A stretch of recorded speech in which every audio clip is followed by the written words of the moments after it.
the Mightiest Nightliest Show. Recorded live from a bedroom in Santa Clarita, California, with your virtuous, hardworking, talented, phenomenal, greatest of all time host, JoAnn Genette. Music and sound effects provided by the Garage Band Art Band. Tonight's special guest author, radio and podcast host, Turi Ryder. Tonight's highlights: who wore it better? Whose boobs are these? Pick a name for this guy. And Turi likes her kids. Give it up for the woman who says everyone owns a camera now. You can launch your own network on Roku. JoAnn Genette. So what? Is there a photo that you want me to put in there? Yeah, I can send you that, or the book jacket, which I kind of dig. It's all over my. If you go to the Turi Ryder, she said what website? Right here. Do you see it right here? Not yet. Yeah, that. So there's. This is a really old one. Really old. Yes, it is. And so tell me about this photo, because I see, is that Brant Miller? Yes, it is. Okay. Obviously, Larry Lujak. I see Tommy Edwards. I see Fred Winston, and then that's Jeff Davis over my shoulder there. He looks so different now because I worked with him at LSFM. Oh, right. Well, I look different too. We all look very different. 30 years, 40 years. You look very serious. In 40 years will do that to you. Well, you didn't want to look like a ditz. That was kind of my little, I'm not looking like a ditz. Sure. Yeah. And you were the only woman? Usually. Yeah. Yeah. How did you like that? Well, I think sometimes it's flattering to be the only woman. Right. It depends on the context. But ideally, this should not still be happening where there's one per station, and usually in the middle of the night, and or in the middle of the day when there's 95,000 hits in a row. And so to be personally the woman on the station is always flattering. I'd be lying if I said that it wasn't. But at the same time, it's tremendously disappointing in this day and age when that's true. I remember it was about 2003. Mm-hmm. And up until, I thought things were pretty good between like 98 and 2008. But after 2008, everything started to kind of go back again, where there were less jobs. So they went to the dudes, and then the women they kind of put us in that position again to fight. And I was like, I'm not doing that. I made friends with these women. I'm not going to fight with them. It's not, right. It gets to a point where you go, I did my radio thing then. If that's how it's got to be, then it's not worth it for me. But I remember, I think it was Jennifer Weigel had mentioned to Robert Feeder, why are all the program directors afraid of vaginas? Like, why are they afraid? Like, if a woman speaks somewhere, why is everyone afraid of women speaking? It's almost like we went backwards after 2008. I'm not sure they're afraid. I think I don't know that they're afraid. I believe that people are comfortable, and this applies in many instances where people should be hired who aren't hired. I believe that people are most comfortable with people who are like them. There's a sense of community. We're tribal people. Right. So if, you see it in religion, you see it in race, you see it in education, you see it in any place where you can group people. People are comfortable with people who are like them. And so you think most of the listeners are just men, and maybe that's why? No. Oh, no, that's not what I said at all. I'm confused. You're talking about the hiring, the program directors. The hiring and the program directors. You mentioned Jennifer Weigel and her quote, and, why are they afraid of us? Right. They certainly wouldn't be afraid of women listeners. What could they do to them other than bump up their numbers and make them more money? So no, I mean in terms of hiring. Oh, in terms of hiring. Yeah. Yes. I hear you. Yeah. I had a program director say, like, we need to get more women listeners. And I was like, well, I'm just going to throw it out there. Maybe you play something women want to hear. He's like, well, and this was his response. No, that can't be the answer. Like I was standing there like, what do you Was mean? that a quote? I was like, what do you mean that's not the answer? That is exactly the answer. Play something that do some research on women. It was just funny. Turi Ryder, you are host of the She Said What podcast and numerous talk shows. How many talk shows do you think you've done? Oh gosh. Let's see. Before I wrote the book, I was most recently on WGN in Chicago doing nights and a syndicated show for Kipper McGee that was syndicated through Envision. So that's, I guess you count that as 2. Cairo, Seattle, KFI, Los Angeles before they were all political. Oh gosh. KSTP in Minneapolis for several years, KGW in Portland. That's up to 6. Free FM, that's 7. Do I have to keep counting? No, you can stop. Now, and then there was the personality music radio, which is kind of a hybrid between talk and music. Right. Do you like doing music or do you like, I always like doing talk more, but I don't know. Well, I mean, is there anyone with an ego who doesn't prefer the sound of his or her own voice and the idea that people are listening not to the Rolling Stones but to you? Is there anyone? No, don't listen to me. I have nothing to say compared to Mick Jagger. Please. Yeah, nobody. Now I remember now this, and I started to tell you this, and you said, wait, hold for this when we do the interview. So I was going to school, media school, and everyone there was very realistic to me. I went to that media school in Lombard, and everybody like Kitty Lowy and all the people that taught me, they said, don't try to be famous because you know what, for every one person that knows you, there's going to be 50,000 people who don't know who you are at all. And the chances of being like super uber famous, I mean, it's just not practical, and fame is fleeting. So that was a good foundation right off the bat because you get it. I had asked you what got you into it, and you said it was music, right? That you really had like a passion for music. For me, I had the passion for music, but I watched a lot of MTV and I sat around listening to talk radio all day at my job. And I thought, well, instead of listening to people, why don't I go do that? Because I was just a data entry clerk over at Household Finance. And so you were part of the FM WLS, the 94.7, when they did the talk format before it went to the Kicks Country. Yeah, I think that lasted like 6 months, maybe. Right. But that is where I was like, boom. So I was listening to you all the time because I would sit at my desk and I would be doing data entry. And that's very mind numbing. So I would have a radio sitting there. And the one thing that I just really, really remember, this was, I want to say 96, 95, maybe somewhere around there. Yeah. Am I getting the years correct? I know it gets blurry, doesn't it? Yes, it does. It does.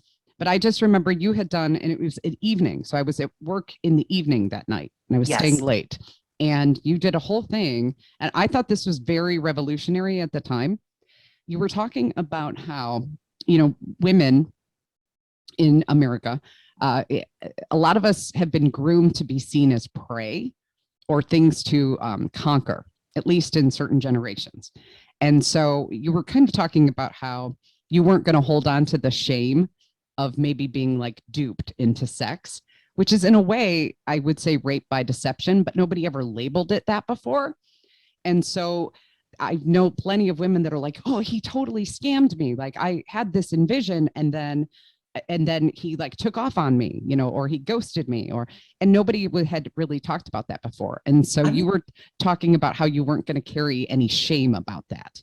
I'm trying to remember if I've ever been duped into sex. I think what I've probably done early in my life was imagine there was more emotional content to a relationship than there really was. And I think a lot of women have done that. Yeah.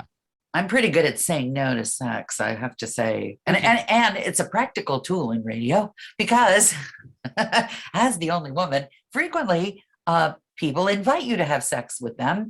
And interestingly, this is just my theory about it, I believe that men have large enough egos that if you say no to them and a couple of other people, then they're perfectly happy to believe that you say no to everybody. So if you really like somebody, you can have, I've had exactly 1-2 relationships with people in the business over the course of my radio life. And they were both relationships of some duration. And one of them is still a good friend today. But a lot of people would just, if you told them, I mean, and people did, when people told them that I was dating the person that had actually been dating for like a year or more, they didn't believe it because I'd said no to them. So tips for girls. If you want men to believe that you are not approachable, say no to 4 or 5 people at your station, other stations. Say no for a while, and then nobody will believe that you would have sex with anybody else. Yeah, it's funny. But it was just, I remember just that night that I had never really heard anybody touch on that topic as much. I'm sure someone had somewhere, but I had just never heard that. So that I thought that was very, I mean, you had me captivated beyond belief. So now, you've done so many interviews. So I've always preferred, because I did like 6 morning shows and then I did a bunch of other stuff. I've just done everything in radio too. You have your LinkedIn profile is like 6 screens to get to the bottom of it. It's a lot. It's a lot. And I preferred like Chicagoans talking to like regular people. Not that I don't like celebrity interviews, but it's just a lot of times they're the dullest people in the world, where like regular people that would call in, especially on morning shows, because I did all the wacky morning shows, all the, and not the fake ones. I love that description. I love that. That's perfect. And I hope you'll put that video up there of you doing the underarm fart. Absolutely. Yes. All the shows that I worked on, we didn't have those fake setup calls, because some morning shows across the country would do these fake outrage, set it up. We never did that. Everything that we did, as crazy and weird as it was, or as bad and unlistenable as it was, sometimes it was always real, or at least we thought it was, but we didn't set it up. So there was a time in radio, I don't remember around what year, I would say like 2010 or something. Let go of the year thing. Just let go of the year thing already. Right. Well, because it seems like there's trends. You're torturing yourself trying to, or you'd be torturing me if you asked me to remember all the years. I know, but it just seemed there was a time where then they started paying people to have fake conversations on the air. And I went, well, then why are we doing any of this? It just seems so weird that they would set up those fake, oh, he left me at the bar, we got in a fight. And just to, it was very Jerry Springer. It was very Jerry Springer for a while, and I didn't. Well, that may be why they were doing it. I think it was. Never did it. I mean, in my book, I wondered how long it would take me before I would have to do this self-promotion thing. In my book, She Said What? A Life on the Air. I do quickly mention that I met one of my best friends and one of the other guys that I would later date for years and years and years. When a producer came running into the newsroom where I was sitting to spill the beans that a talk show host there was staging calls, had fake callers, and we were all gasping like, wait, you don't do that. It was considered to be just not done. Right. Morning shows and rock radio, they do their own thing. But when as you pointed out correctly, the old cliche, truth is stranger than fiction. And you're better off. You asked me at the beginning of this, whom do I like to interview best? Celebrities or regular people on the phone? And I was asked to contribute and edit a book some years ago with my 10 rules for 10 tips for talk radio. And to answer your question, not everyone who has done something interesting is interesting. Right. So you're absolutely correct. So-and-so went to Mars and was the first person to walk on Mars. Joe, how was it to walk on Mars? Yes, cool. It was different. Yeah, it was different than Earth. Yeah, I mean, you get a lot of that. And so there's that. And then there are people who are celebrities who really, they're better off just being musicians. I can think of one who is an absolute favorite of mine and the most atrocious interview that I've ever heard. And also some of them, I hate to say this, are just not well behaved or very nice people. Yeah. And I would rather just appreciate their art and not really talk to them. But people, when you do talk, and I'm sure you know this is true, you after a time, and this harkens back to your, how long was that WLS FM thing on? 15 minutes, because it really takes 3 years to launch a new talk station. Because unlike music radio, if you're playing some particular artist, then the audience can hear one or two of the cuts and they know what you're all about. But if you're a person talking to them on the radio, it takes a while to build that personal relationship. They have to be with you on good days and bad days, and days when there's a lot of news, and that whole days groove, when the big news. So it takes really a long time. And to expect a talk host on a station who's new, even an established station, to get along with the audience that was with that shift before, it's like expecting if somebody moves into the apartment down the hall where your best friend used to live, you're not necessarily going to be best friends with that person just because they moved into the same apartment. Yeah. You may like them, but it takes time. So that's a very long answer to your question about I like celebrity interviews.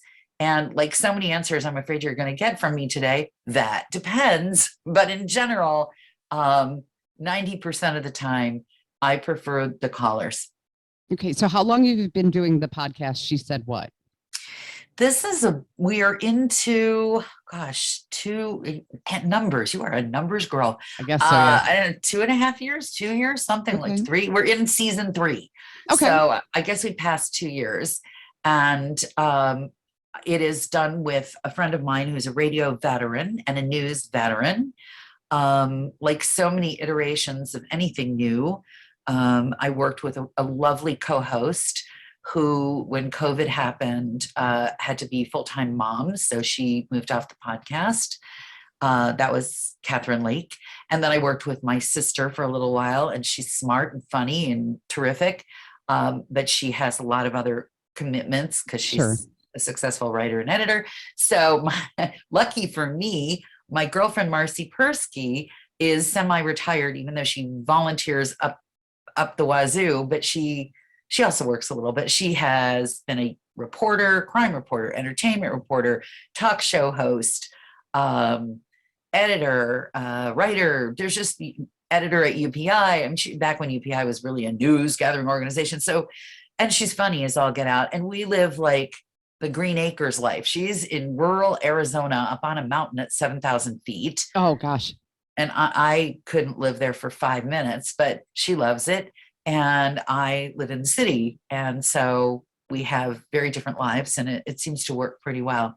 Some places we overlap, but mostly we live very different lives. And you recently had lentils confiscated from the airport? I did. I had my lentils confiscated. That's just such a weird. So you recently had your lentils confiscated. Yeah, there's a sentence you don't hear every day, right? Right. Right. Hey, I hear you recently had your lentils. Lost your lentils, did you? It sounds like a euphemism for something really terrible. But it does. Yeah. Yeah. And that was a TSA experience. And in talk radio, I tend not to go with the list the things you've had confiscated, but I did. The stories that go with the lists can be fun. And I heard some really good confiscation scenarios from friends of mine on Facebook. Apparently, yeah. My spouse one time tried to get on with I know, he had the kids with him, and he wanted to cut up a apple for them, and of course no knives, plastic knife, no knives. And right next to him, this little old lady said, "Here," and she hands him this big pocket knife thing that clearly nobody bothered her getting on the plane with it. And but he can't have a plastic knife.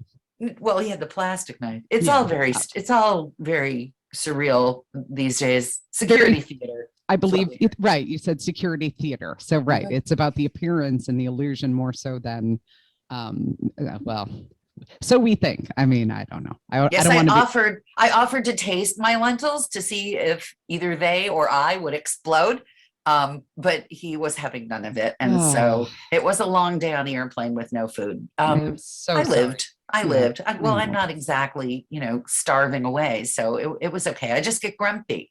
Yeah. Okay. Now, is this your second book or is this your first book? Now, and this is a real book. See, here's the difference. You have really published books. You're not doing all that self-publish. Well, these are really published. Let us not besmirch the self-publishers, many of whom and are I won't, extremely competent and extremely, and some of them are really, really good.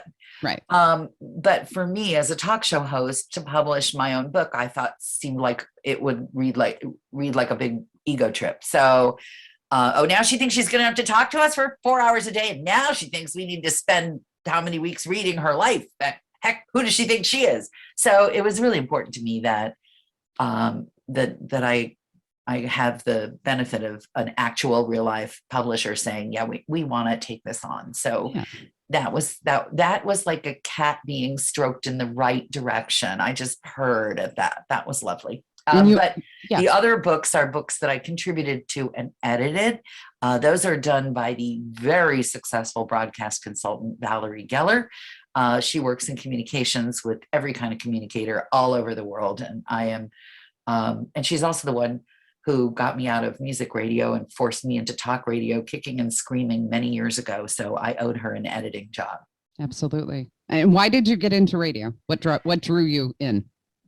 Well, as you mentioned, it was, I liked weird music. I grew up north of Chicago, and there is a radio station in Chicago, WFMT. And Saturday nights at midnight, they had something called the Midnight Special, which was eclectic. It had everything from old Bob Newhart and Nichols and May and ancient Second City routines to something of a folkie. So you could hear Fairport Convention and Steve Goodman and John Prine and Bonnie Kolak.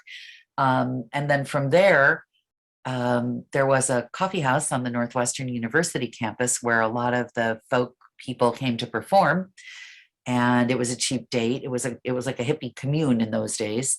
So I loved that music. And then a friend of mine just sent me an article about this. I'd nearly forgotten. Before there was WXRT, which is Chicago's big alternative rock station, and we'll get to that in a minute, there was a station called Triad, which brokered time in the middle of the night on a couple of stations, and they just played anything. And they had a radio guide, and it was mostly head shops, and, you know, people came back from India with weird clothing and sold that. And it was kind of hippie central. It was in the early 70s. So that I was there just for the end of that and for the beginning of WXRT. Okay. And I remember when WXRT was brokered programming also in the middle of the night. And so I had this little AM/FM transistor radio, and I would take it to bed with me. And when I realized I was scratching up the headboard of my bed, which was going to give me away, I took a slip, because I refused to wear dresses or slips, and put that over the radio. And that's what I would listen to all night. So I loved the music, and it was my dream to work for WXRT because those jocks were just the epitome of cool. Oh, cool. Right. There was nothing cooler. That or WMET too. That was a little later, but I worked for XRT for 15 minutes until their competition went under, and I was truly, truly awful on the air. I think that the boss there saw some potential, but when the competition went under, he had a bunch of people he could hire, capture their audience, put them on the air. They were set it and forget it, and a couple of them were there for decades and decades. Yeah. So in the end, it all worked well for everybody, but I was really sad because that had been the dream. But as you well know, JoAnn, sometimes the dream you think you want is not the dream you really want. And sometimes the dream you happen into by mistake turns out to be the best dream of all. Right. Yes. Yes. The universe takes us in weird directions. It doesn't always give us, not to quote the Rolling Stones, but you don't always get what you want. And sometimes you don't get what you need either, but it's a journey, you have to look at it as a journey. Right. And you've had so many radio jobs that you're like, every one I go, oh, maybe this was my last one. And then another one a couple years later. So you're like, oh, okay, I'll do this again. So that's the funny thing too. So when you say maybe this was my last one, do you mean maybe I'll do this forever? Or do you mean maybe I will have a snoot full of this and never go near the radio again? Both. You go, maybe this will last for a while, or then you go, or maybe I'm just done with the whole thing. Because a lot of people do walk away. They get a little frustrated. And I always tell them, just because you lose this doesn't mean that there isn't something else. Plus, technology is always changing, right? So if you really wanted to do a podcast, you can do a podcast. If you really want Roku, I just got a thing in Roku. They're telling me I can have my own Roku TV channel. anyone can have a TV channel now. This is starting to get scary. Yeah, there's YouTube and Roku, and I think the jury's still out on. I'd like to believe that people will find great stuff, but it's so saturated. There are yes. One of the things that I've been doing just since the pandemic, because all of celebrity culture was really getting to me during the pandemic. I'd wake up and it would be like, here's the celebrities with coronavirus. Here, start thinking about the celebrity. And it was just like, for the first time in my life, I was like, I don't even care about any of these people because, first of all, they don't know me. And I got to this place where I went, why am I taking these people more seriously than myself? So that's when I shut it off. And I've had the TV off for over a year now. And what I do now is I'm doing everything local. So luckily I happen to be here in LA. So there's a lot of really great local talent. So every weekend, like I'll go to the stand-up comedy or the music, and we have restaurants over here that have live music. So I'm more in that direction, but they're filming down the street. Do you remember the movie Mighty Ducks 2? Not Mighty Ducks 1, Mighty Ducks 2. I am proud to say I never watched either of them. Okay. They're remaking Mighty Ducks 2. Because I think Hollywood has just come out. They've run out of ideas. So you remake what worked. But they're not remaking Mighty Ducks 1. They're remaking Mighty Ducks 2. I've given up trying to figure out why people do these the things, projects that they do, right? But I know it's the strangest thing. It's like, of all movies, so it's right over here at the ice rink, which is right at the corner. It's a big ice rink that had reopened during the pandemic because it went bankrupt and everything, because it was closed for so long. The owner had to give it up. Obviously, he's like, I'm just gonna let it fall, and a bunch of investors came in. But now my son is like, hey, can I be an extra? So I was like, okay. As far as Hollywood, like, I'd rather, I don't know about you because you have kids, I'd rather have my kid participate in local theater and not so much the Hollywood stuff, because that seems to get. Well, I know from listening to you that you really love live theater. I do. That's great. I do. And I was just thinking, I'm gonna blow the Mighty Duck referee whistle on you when you say, well, I'm just using whatever's local, whatever's here. That's like somebody getting locked into Tiffany's and saying, well, I'll just put on whatever they have around. I wish. Yeah, I'll just wear whatever's around. Yeah. So in LA, when you do, I mean, it's the same in New York. You walk around New York and the people next to you are often really famous people. So yeah. And everything in New York in general is of the best. You go to a small chamber group, there are people on their days off from, the Metropolitan Opera Orchestra. It's the best. So how long did you live in New York? My family is from New York. I have never, and my kid went to school in New York. So I spent, I have New York roots and branches, but I have not lived there. I've lived in LA where you are. Yeah. Did you like it? I'm really far north though. I'm more suburban. You know what I'm saying? So what I have to say about LA is there are good people everywhere. Yeah. In general, this may sound odd. Couple of observations about LA. When you do radio in LA and people find out you do radio in LA, what they really want to know is, can you get them on television or in a movie? That's what radio is to a lot of people in LA. I mean, it not to everybody, but you be on the radio and they'd be like, oh, do you know anybody on TV? Do you know anybody in the movies? That's what's real in the entertainment industry for most people in LA, I think. And understandably, I mean, there's radio everywhere, but there's only a big movie TV industry in a couple places, and LA's the biggest of the big. So that was one thing. And the other thing I noticed was people who were native Angelenos, and I can't claim that I noticed this all by myself. It was pointed out to me by a native Angeleno. When you're born there and you grow up there, it's your home, and you don't just come to get something, get famous, get money, get a company together. You're there because it's your home and your home place. And so you give back because it's your home and you want it to be nice. But there are a lot of people in LA who come to get things. And I generally try to avoid those people because I'm not interested in that I mean, it's good for them. Let them get everything they want. That's just not it. And they avoid me too, because there's nothing really they can get from me. So that works nicely. Yeah. My neighbor had just retired and he told me, don't go down there. He said, because everything has changed. So because everything is, and I said, I wasn't really looking to go do that anyway. But honestly, they film so much up here in the burbs that you just sign up with the extra service and then you show up. So that's kind of nice. Not that I was looking to do that, but if you need some extra cash, it's not the worst. It's not the worst gig to stand around.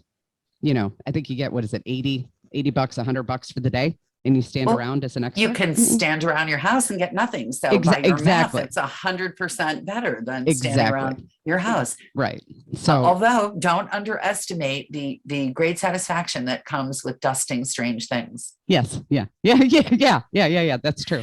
It doesn't pay, but if you have a project to do, what did you dig up during the pandemic because you were kind of in a bunker? I mean, were you in lockdown too? Well, yes, of course. Chicago's a big city, and you Los Angelinos snob there. Of course, we were. What do you think this is? Like, is this the middle of Iowa or something? This is Chicago, of course. Did you find anything weird? Excuse me, but we had just as much COVID as you did. We had it worse. No, what a strange bragging right that would be. Right. We just finally got our masks gone, like 2 days ago.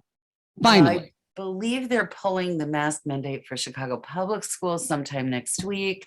And I don't even want to go there. I'm so, I COVID over. I know. Me too. No, I wear a mask in public places. I'm tired of talking about it. Besides, no one can hear me because I have a mask over my face. Yeah. So, tell me about when you filled in for John with John. Were you filling in, or did you do a show with John Landecker? Well, I'll answer your other question about the lockdown first. Oh yeah. Which is that what did I do during the lockdown? I have worked while I was writing the book. I was very, very, very fortunate to have Bloomberg Radio offer me a job doing creative stuff for them part-time. So I'd been working, and before that, when the kids were younger, I mostly worked from my home studio, whether I was on the air in Seattle or whether I was on the air, in Chicago. I had a studio at home. And so our kids never really, between the two of us working from home, they never had a babysitter, which was really fortunate. And we are wildly unusual in that regard. And it didn't change much during COVID. To answer your question about John will tell you that the reason he started doing talk was because I asked him to please fill in for me in Minneapolis because I thought he could do this work. So we've worked together. We would love to work together at some point full-time, the two of us. We love being together. He's probably the only person I would be willing to share a show with. And so sometimes when he gets lonely, he has me come down to JoAnn and hang with him, or back when everybody was at home, we did that via whatever electronics we have. And so John has filled in for me. I haven't filled in for John. We get along on the air. We have fun. Very cool. Do you have any weird collections? Good grief. That's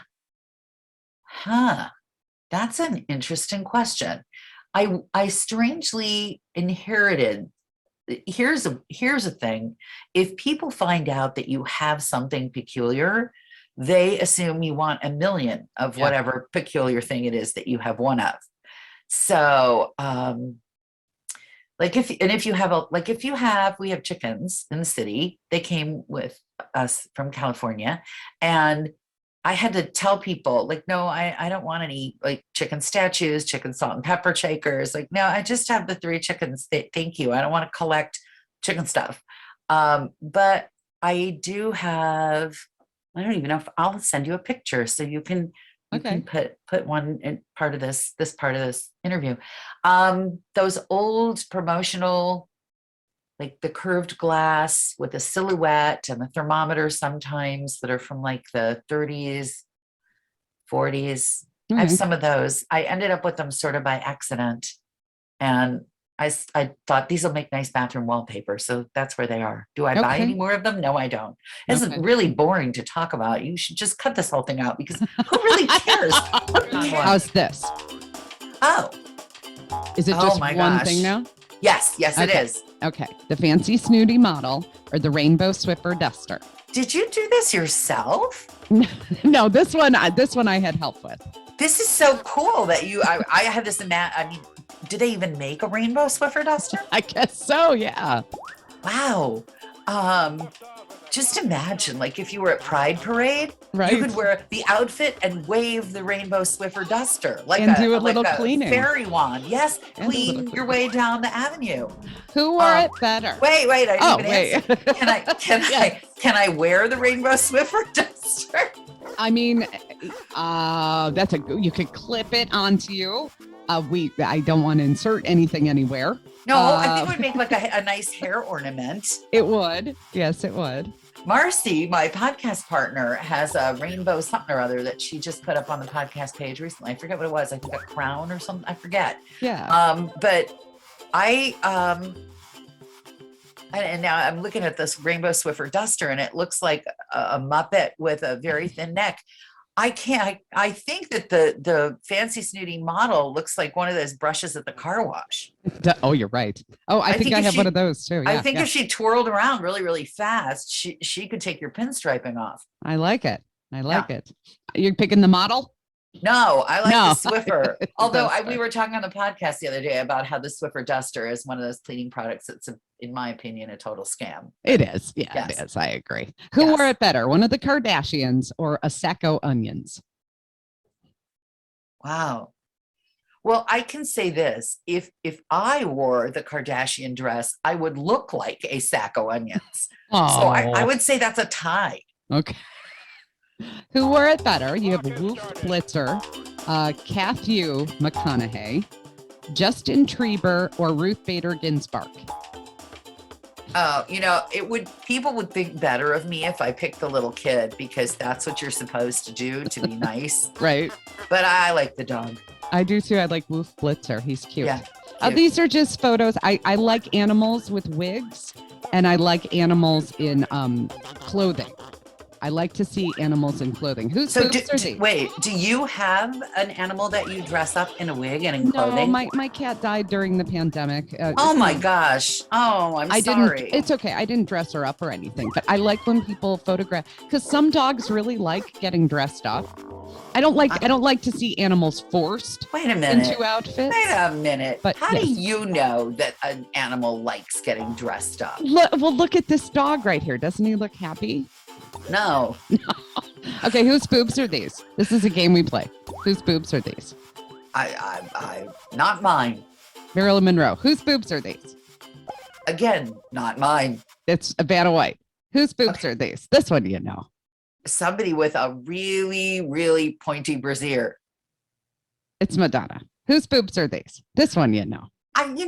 Why am I expected to know whose boobs are whose? Why would you think I would know this? Have I ever given you the impression that I am a connoisseur of boobs? But we were raised at a time when they over-sexualized women so much in media that like we would know whose boobs these doesn't mean that I have to go know what they are. As usual, I didn't do whatever it was that I was supposed to do. Good for you, and I'm proud of you. Do you know you have nurse girlfriends? Okay, that's right.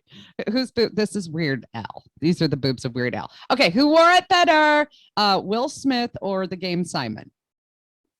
I've never heard of the Game Simon. You don't remember the Game Simon? I think Will Smith has a lot of talent, so I'll just go with him because he's talented. Okay.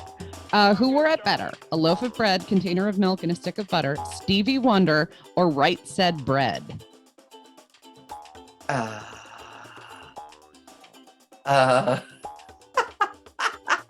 I will say this: the Welsh Corgi or whatever that is in the middle photo. Yeah. The Welsh Corgi looks the most like a loaf of Wonder Bread. If you're not a loaf of Wonder Bread, and as a dog owner, this is what I get from that picture. You or whoever took this photograph has torn the bottom out of the bag which means that if anybody tries to pick up actual dog waste with it, they will get an unpleasant surprise. And as the woman who has occasionally by mistake put the plastic bag that the potatoes come in with the holes in it, right, in the please take these bags out when you walk the dog, and then one of my progeny or my husband will come in screaming, and I know the potato bag in the big shopping bag of recycled bags. I feel great sympathy with whoever takes that dog out and does not know that you're going right for the poop. Yeah. Yeah. I'm sorry. It's a scatological podcast. I like Stevie Wonder because it really looks like bread. His butt really looks like bread. Okay.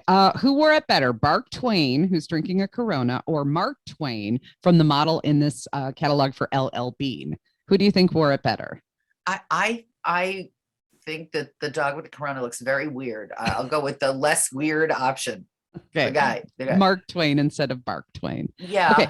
Pick a name for this kid. He's either Zane, Atticus, Aldrich, Palmer, or Tinsley. I think you are limiting my choices. My name for this kid is profoundly unhappy. You think so? I think he's having fun. He's singing the blues. Okay, you have a good attitude. I don't have such a good attitude. Who wore it better? Pablo Picasso, Sylvester Stabbones, or President Woodrow Wilson? I just want to know which of these animals ate the banana. Which one? Yeah. Come on, confess. I don't know. I go on Pinterest and I go, oh, there's a bunch of animals with banana peels on their head. And I'll spend the day looking at them. These were not all on the same site. You, what is it they call it now? You have curated. Yes. You've compiled this assortment from various places. So what you're saying is that there's more than one person photographing animals with banana peels on their head. This scares me. You want to know why I was not unhappy during the lockdown? I don't want to leave my house and meet the people who are taking the pictures of the animals with banana peels on their head. It's right. better There's a whole selection. Right. Yes. You can find a photo of just about anything on the internet. Who wore it better? Now, this isn't really who wore it better. This is more like which store do you like better? But we're already in the who wore it better sort of theme. We've got Masturbate and Tackle. It's a fish store or the store called Horse Store. Which one wore it better? Which one would you go into? I say that the Truth in Advertising Award goes to the store on the left, on the right, the horse stores. The horse store, yes. Horse stores. Okay, what song is this kitty cat listening to? Push It from Salt and Pepper, Working for the Weekend by Loverboy, or anything from the band Train? There are no wrong answers. I again, my puzzlement is who is doing this to animals. That's all I care about. Right? And why would they make the animal listen to any of those things? That's not that. Yeah, no, just no. Who wore it better, Beyonce in this outfit or the strawberry candies? Oh, for sure, the strawberry candy. Strawberry I love candy those. rocks I love those. You'll always find those at someone's grandma's house. Who wore it better, the Queen Lady or Big Bird? Well, I mean, there's nobody better than Big Bird. I mean, when the Queen talks, she almost makes that same clicking sound sometimes, but Big Bird has that has the clicking thing better. Yes. Yes. Who wore it better? We've got Cedric. His nickname is Meatball Cobbledinkle, or we have Frederick. Someone named him Frederick. His first name and his last name is Frederick and Frederick. I don't know. I'm starting to, my eyes are glazing over. I did notice that the one with the computer, the Apple notebook, also has an Apple Watch on. He does. So if I got to keep the accoutrement, I would go with the one with the expensive hardware, because all the one on the right has is just a shirt and tie. Find at a thrift store, right? But the one on the left gets you a computer and a watch. So yep, it's Cedric. So you're going with Cedric Cobbledinkle. Yeah, but purely for my own self-interest. What the heck is that? Help me figure out what this Halloween costume was. I couldn't figure out what it was. I didn't know if she was trying to be. I wasn't sure. That's why I put it in there. I was like, okay, you're going to help me figure out what is it? My guess would be she needs a few more legs and she can be a grub. Is that it? Okay. I wasn't sure because it sort of looks like a shell. I don't know. Then I was like, well, grub. I'm not sure. A grub. Okay. I think grub. Okay. That's good. This is Harriet Houndflarp and she's a hair model. Which look is better for Harriet Houndflarp, the short hair or the long hair? I thought we were going to do like 5 or 6 of these. I don't even. How many are we into here? I don't know. We're almost done. But good. Do you like Harriet Houndflarp with the short hair or the long hair? I have a long haired dog, so I'll go with the long hair. Okay. Plus, she looks a little bit like, who is it who played? I can't think of her name. She played 99 on Get Smart. Oh, okay. Yeah. What is it? Barbara Feldon, is it? I think so. But yeah, I see the resemblance. Little bit there. And then you were asking, there's people who take photos of no more. Do not ask me any more questions about banana peel. Are you ginger or do you go for the Marianne? Are you a ginger gal or Marianne? Well, in this particular instance, I think Marianne looks more approachable. Yeah, me too. Yeah. Ginger looks like she doesn't want to have any part of us, and frankly, I don't blame her. That's how you roll. So that was fun. Thank you. That is how I roll. Let's see what else. What are you hoping for the world in the future? Gosh, I am never going to be Miss America, so I never thought I would have to answer this question. Right. I thought this question was just for people who won the Miss America competition. Yeah. Yeah, and everybody says world peace. World peace, right? Yeah, we still don't have what am it. I hoping for? Yeah. I would say better education. Okay, for everyone. Yeah. Okay. So how do we get your book? Oh, well, there are lots of ways. I believe in supporting small bookstores, so you could certainly march right in there and ask for my book by name. Turi Ryder is my name, and She Said What? A Life on the Air is the book from Tortoise Books. Or if you like things easy, you can go on youknowwho.com and just look it up and click it. And if you want to be extra nice to me, you can put that info up at the end of this interview. Absolutely, I will. Absolutely, I will. Because you've been very nice to all your guests about that. And I know because I've listened and You're watched your show. Very nice. I saw a quote that you said about your kids that you have mixed feelings about them. I do. Explain that. I liked that because I got it. I totally got it, but it's one of those things that people don't usually say. Yeah, well, I'm famous for that, or not famous for that, as you rightly point out, because it's radio.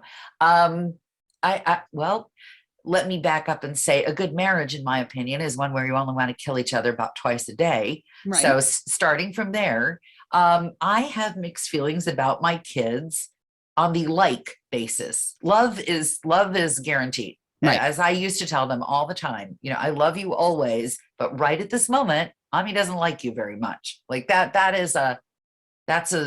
heard that before. So my feelings about my kids, now they're young adults. One of them is a second year in university. One of them is done with university. Oh my gosh. So I get to experience them as young people.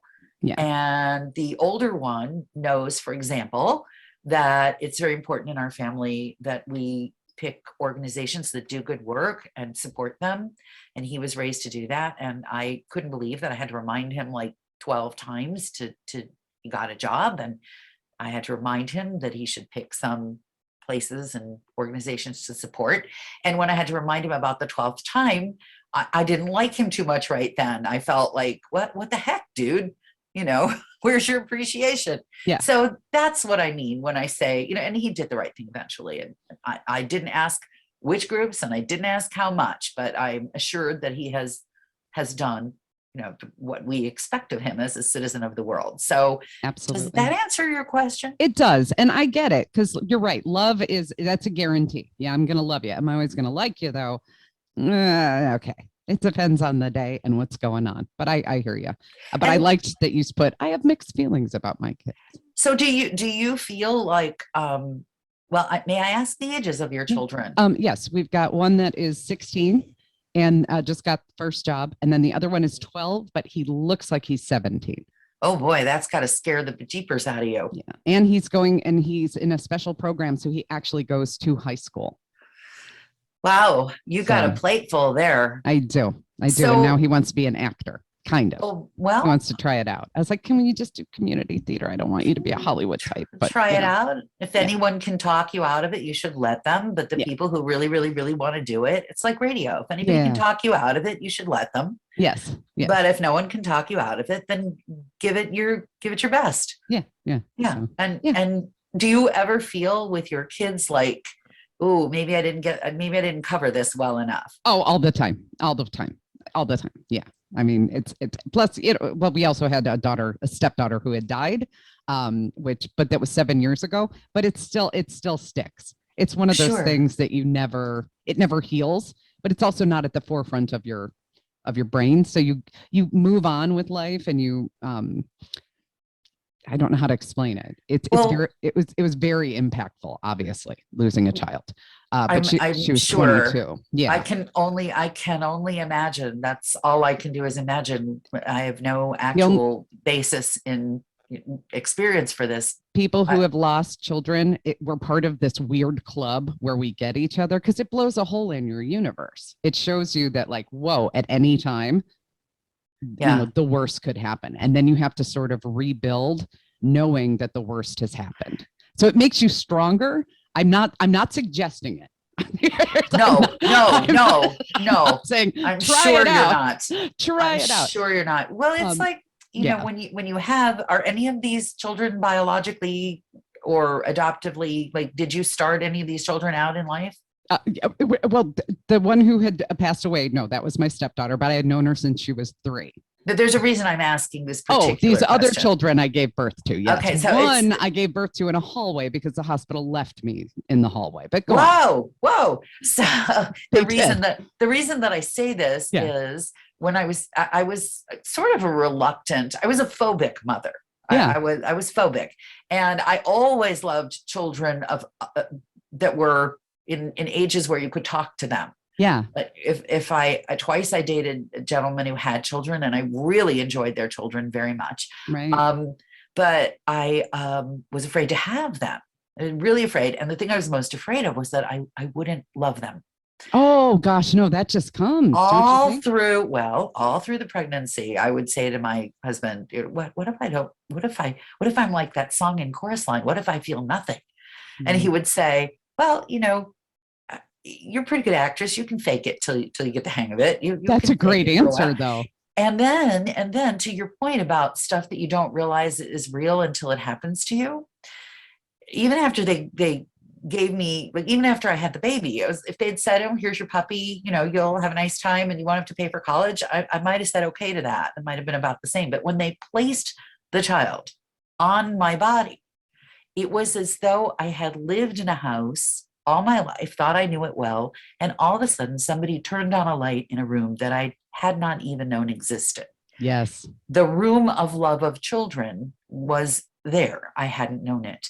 So I would imagine in the worst possible, most horrible, most regrettable way, the room of loss is one that you cannot know exists until you are forced to walk into it. And there's a thing too. And believe me, I can get pretty ragey about things in general. I don't wish it on my worst enemy. Of course not. It blows a hole through your universe, and sometimes it's not real, but then it is.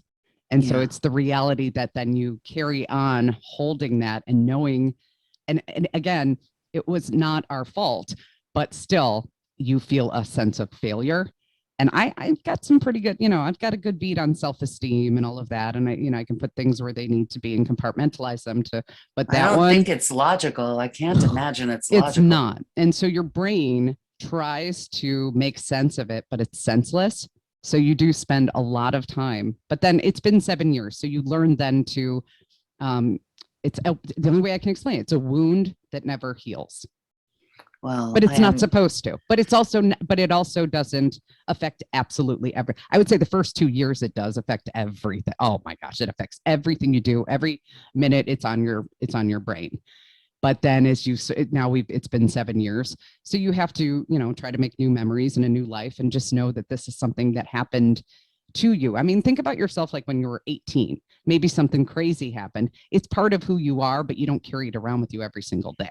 Well, I would Does that make imagine sense? that it's like the room. You learn how to close the door sometimes. And Yes. sometimes the door blows wide open when you don't expect it. But I would Right. imagine that learning how to close that door Yeah. would take at least 2 years for anybody. Oh yeah. It just, and then, and then the anniversary pops up and you start remembering, you're like, oh, I don't want to go back and do that again. But But so I it's saw just that you're very strange. running. I saw that you're running to, That's to what I'm take doing. care of yourself. How's that Yeah, going for you? it's okay. I don't feel really comfortable running, and I feel like I look like a dummy.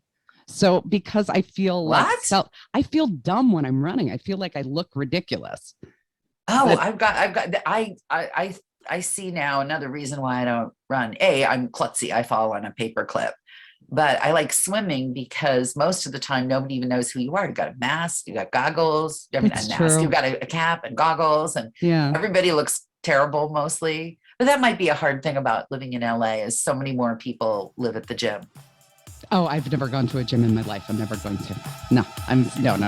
I'll just do that. Okay, so I'll let you go. Thank you so much for doing Thank this, with you. me. And I I'm appreciate gonna- it. If you have questions, send me an email and I'll answer them. Yes, send me a bunch of photos so that I can put them in.